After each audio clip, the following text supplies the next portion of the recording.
1000 अश्वमेध यज्ञ का फल यदि एक दिन में, एक घड़ी में, एक पल में अगर पाना है तो अपने घर में एक मिट्टी का शिवलिंग का निर्माण कर कर उसकी पूजन कर कर उसका विसर्जन फल तुरंत प्राप्त होगा। 1000 अश्वमेध यज्ञ का फल यदि एक दिन में, एक घड़ी में, एक पल में अगर पाना है तो अपने घर में एक मिट्टी का शिवलिंग का निर्माण कर कर उसकी पूजन कर कर उसका विसर्जन फल तुरंत प्राप्त होगा। 1000 अश्वमेध यज्ञ का फल यदि एक दिन में, एक घड़ी में, एक पल में अगर पाना है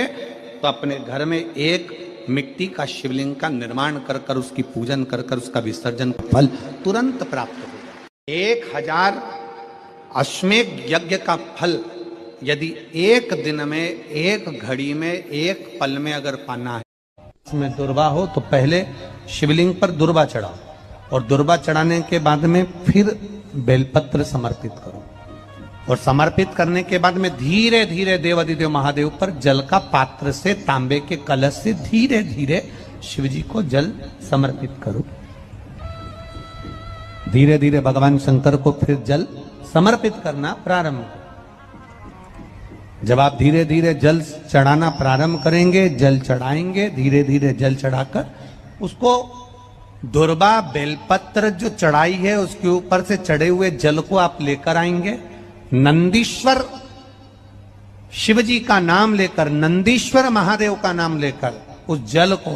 किडनी, लीवर, कैंसर जैसे बड़े बड़े रोग जिसके शरीर में हो गए हों उसको मात्र आधे से आधा चम्मच जल भी रोज प्रतिदिन इसमें दुर्वा हो तो पहले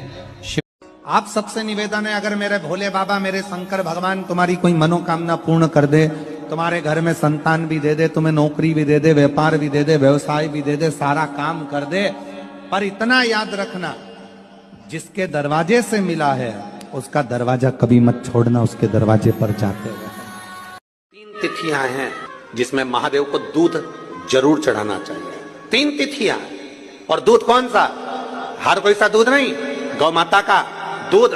लेकर, भले 1 चम्मच, हम ये नहीं कहेंगे कि तुम गौ माता का दूध नहीं मिले तो तुम 1 चम्मच दूध भी हो, छोटा सा 2 बूंद दूध भी हो, पर गौ माता का हो, गौ सेवा में लीन होने वाले